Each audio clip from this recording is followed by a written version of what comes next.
Hi everyone, welcome back to this channel. On today's video, I'm gonna show you how to add PDF into Google Docs.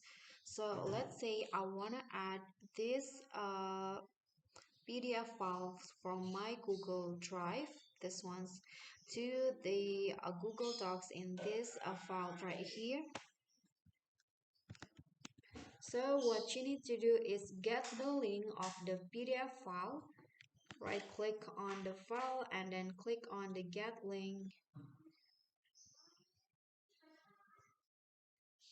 and then copy the link, click on copy link, and then go back to the Google Docs, then put the links into where you want to add it to Google Docs. So for example, I want to add in this Jane Eyre text, so right click on the text and then click on the insert link, paste the link of the PDF file and then click on apply.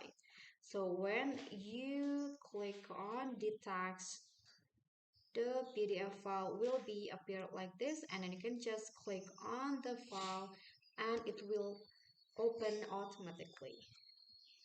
Okay guys, so that's all for me. Thank you guys so much for watching. Don't forget to click thanks, like this video, comment and subscribe if you haven't done that. I'll see you all in the next tutorial. Bye.